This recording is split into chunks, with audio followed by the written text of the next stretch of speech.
The Kayfabe Crunch is made possible by Kissy Kiss Slim Juice. Drink yourself delicate with our new Agua Vitalizing Berry flavor. It's a fictional fruit designed by one of America's richest families. It's made from the blood of customer service workers and is only 67% toxic. It will leave you feeling slim-tacular. Kissy Kiss Slim Juice.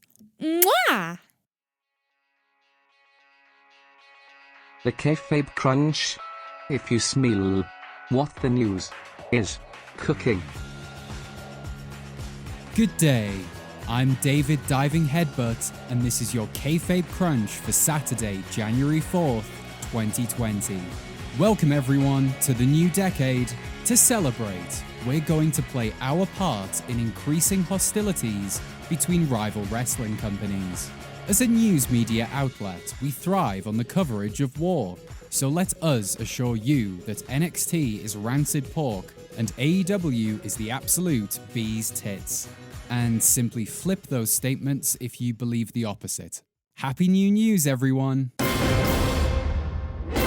Top story: Women's Tag Division makes quarterly appearance. Women's champion Bayley opened SmackDown by claiming that we all made it to 2020. Well, not all of us, Bayley. Pieta Alik, an Estonian surrealist painter, Mahamadou Gawao, a Nigerian politician and member of the Jigawa State House of Assembly, and Vic Juris, American jazz guitarist. None of those men made it to 2020, and they were just people who died on December 31st, 2019. So please, put some thought into your words, eh, Bayley? Lacey Evans then interrupted, notifying us that her resolution is the bad guys can be stopped, regardless of the cards stacked against you. Which would be perfect if we were playing poker, Lacey, but this is professional wrestling. I'm sorry, I'm what? I'm taking things too literally. This is the news, there's no room for metaphor. Dana Brooke then pinned Sasha Banks in tag team action after a rib-shattering senton to the ribs, which we're sure will lead to a women's tag title opportunity and certainly won't be forgotten about. Forgotten like the great painter Pieta Alik, the great politician Mahamadou Gawao, and jazz guitarist Vic Juris. Rest in peace, gentlemen. Pay no heed to the words of Bayley. I know they're dead, it's a metaphor. Now it's time for your fast count, the Ric Flair chops of news. Woo! Undisputed Era to melt down all 6 of their NXT year-end awards. They'll use the metal to make a bronze statue of Bobby Fish for when he's next sidelined with injury. Otis trains using barrel like a beefy Donkey Kong. The first ever 2-day Wrestle Kingdom is underway in New Japan. No word yet on how Old Japan will respond. Elias insults entire SmackDown roster while wearing a kimono. Sheamus returns, but not as a good fella. Shorty G debuts new motto, Rise Over Size, to coincide with the launch of his new muffin business. John Morrison returns in the most exciting way possible, from behind a closed door. Kane's visit to Australia has disastrous results. Roman Reigns' fisting ignites fireworks. The Usos return to help Roman Reigns, so they're down since around day 3 or 4-ish. Drew Gulak presents PowerPoint. Otis gets final word as he excels in singles action. Gulak's outlook doesn't look good as he loses access to further opportunities. And that's your fast count. You've been counted out. That's the last time you'll work in this town, mister. The Miz went through a lot last night. He's still rattled by the things that Wyatt did to his family. The New Day got under his skin, and his best friend from 10 years ago returned to zero fanfare. Backstage, The Miz, or Michael the Mezzanine, as 2016 Matt Hardy would say, asked Daniel Bryan to defeat The Fiend for everyone. He then refused a platter of pancakes from the New Day, which, naturally, Kofi took as an act of aggression. After their very short match last night, Miz flew off the handle and attacked Kofi.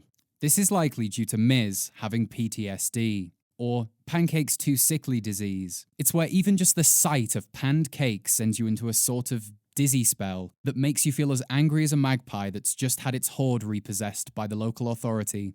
Miz then blamed the audience for his attack, which is another side effect of the disease. Also, finding former Intercontinental champions in your dressing room, or having an attractive wife, these are all side effects of PTSD.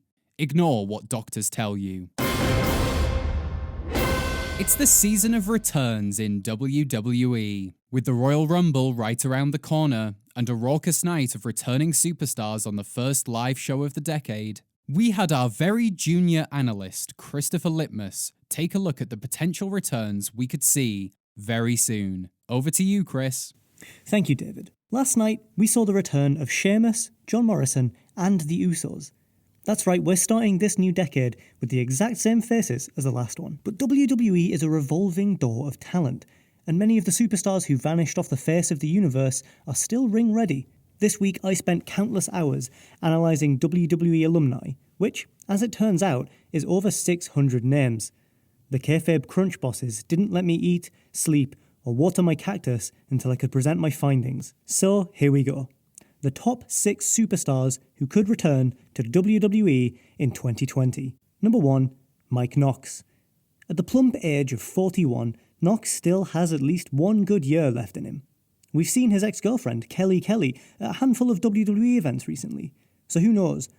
Maybe the pair could return as a couple to feud with Mandy Rose and Otis Dozovich in a winner keeps the act match. Number 2, Jillian Hall. Known, of course, for having her massive, weird facial growth eaten by the boogeyman. And who can forget classic moments such as Hall sings badly, and Hall sings badly again, but this time with a different song.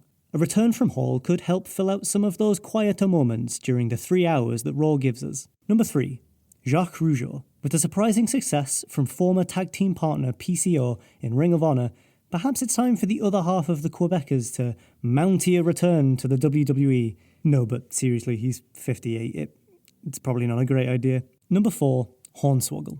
Following a cameo appearance at the 2019 Royal Rumble, this rascal could return full-time in 2020. Rumours are that he'll be assigned to the 205 Live brand in order to kill the Cruiserweight division for a record 2 times. At number 5, we have Eli Cottonwood. You might not remember him, and it's because he never really got a chance during his 2-month tenure in NXT in 2012, and it's time he got that chance. Plus, it's really fun to say his name. Eli Cottonwood. Eli Cottonwood. Eli Cottonwood. I know why. Cottonwood. Like him to come back. Number 6, Hulk Hogan.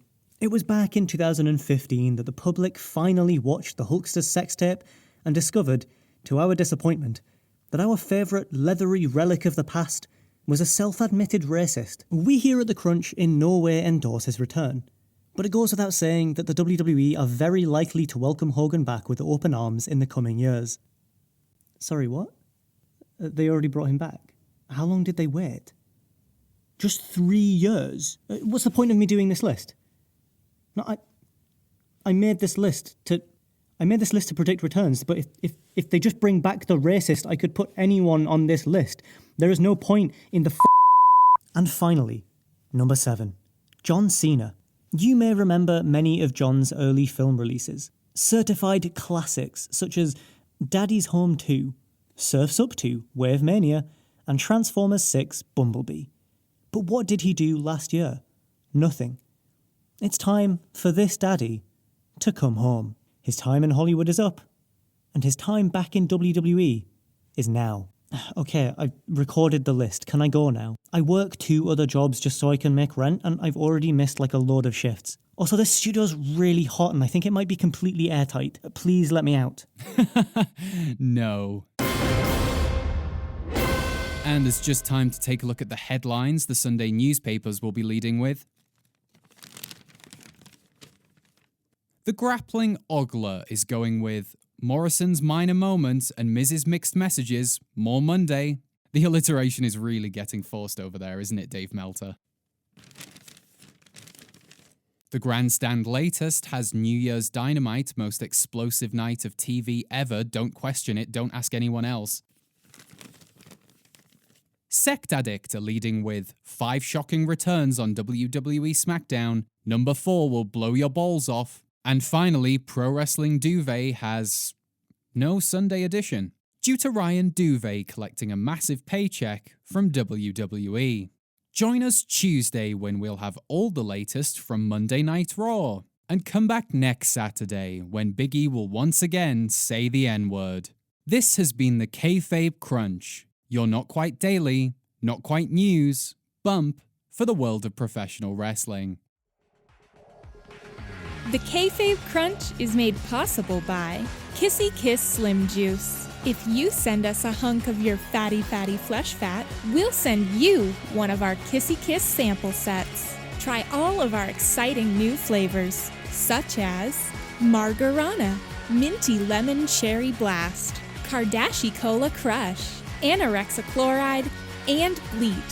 Pick up the Kissy Kiss sample set today and reinvigonize an idealisemic version of you. The Kayfabe Crunch.